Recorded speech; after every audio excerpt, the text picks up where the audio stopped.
B, can you quickly check I look hot on the camera? Like I look really sexual. Hello guys, you join me on my roof today. Thought I'd change up the scenery and I love roof. I'm a little bit squinty, it's because of the sun. I'm here to talk to you today about all the jobs I had and all the trouble I've got in whilst working and think about working and stuff. Thought you guys would enjoy it, maybe, maybe not. Oh, I just remembered the actual first job I ever had. I forgot about this. When I was probably about 11, my granddad owned a carpet shop and I used to go in there and I used to like dust the surfaces and hoover and stuff. And there was two people that worked there. There was my auntie who was really nice and kind to me, and then there was this other woman who kind of made me work like slave labour, but I was only like 11 and I got paid like £1 for doing it. When my auntie was there, we'd just like eat loads of sweets and like mess around and I did no work. When this other woman was there, she'd like basically pull out a whip and whip me to like clean and stuff faster. That's like my first job ever. My second job was a paper round. I had that like at 13. Having a paper round was quite hard for some people because you have to wake up at like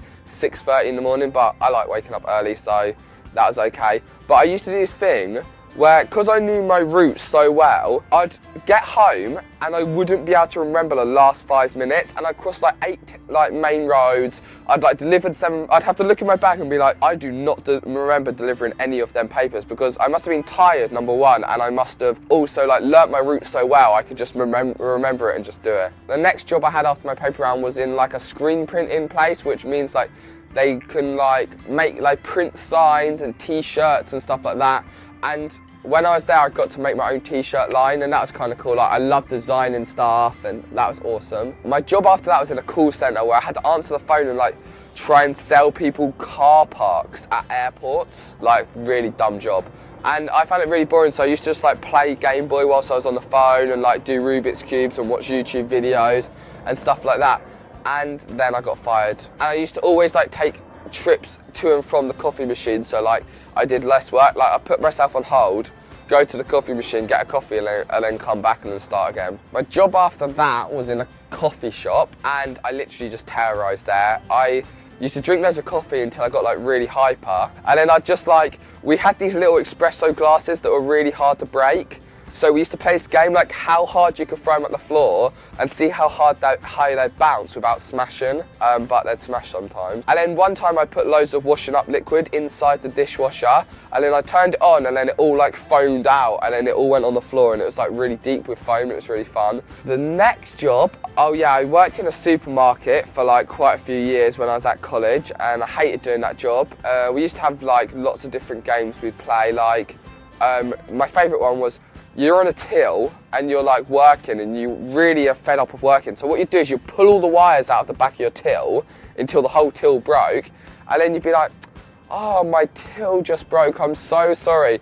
And then it'd take like 5 to 10 minutes to like move you to another till, so you get a free 15-minute break. I also worked in a plastic factory for one whole day, actually half of a day.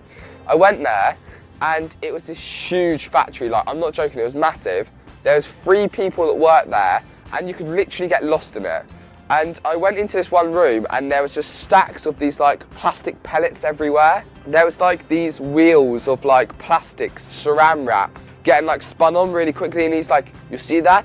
Don't go too close to that. And I was like, why? And he was like, it will electrocute you and kill you, because like the static builds up so powerful in like the rolls that it can shoot off and it can kill you.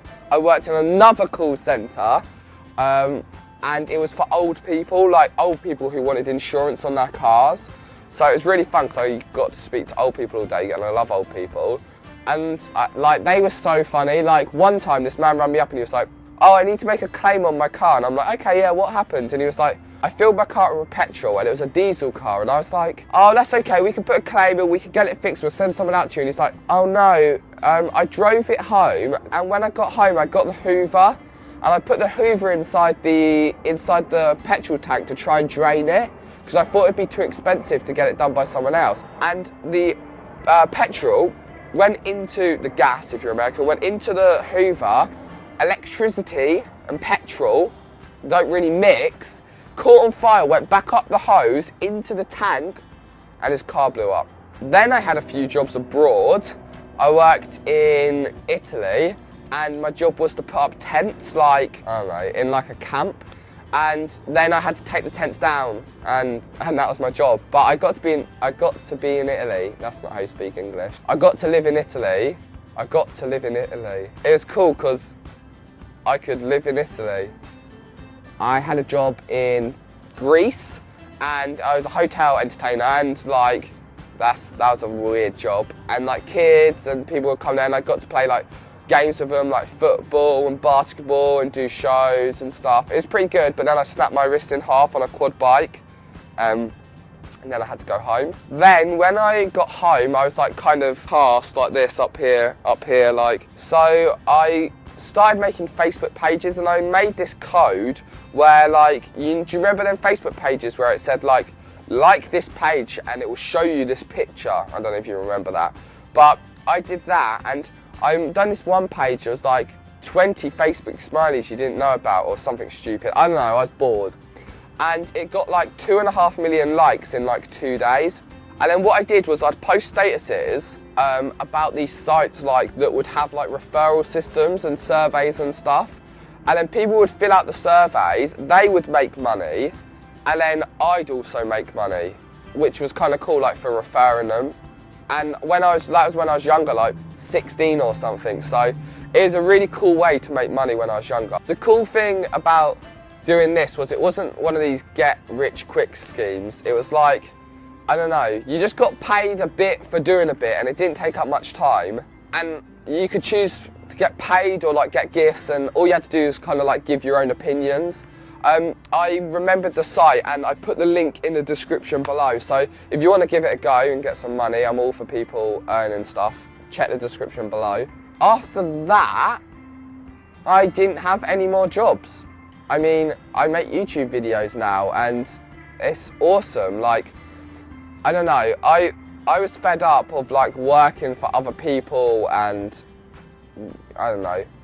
It didn't make sense for me that I was working for other people. I wanted to like build something myself, and something that I was really proud of. And like YouTube gave me that opportunity to do that. I worked obviously hard to build up my channel enough so that I could just do that. But now I've got it, it's really awesome. And I mean, I run my own business. I don't see it as a business. It's like an awesome thing. I get to go on trips to San Francisco and skate with my friends, and that's what I do as my job. It's kind of awesome. What is your guys' dream job? Why don't you comment below? Think today 3 ways how you can achieve that job.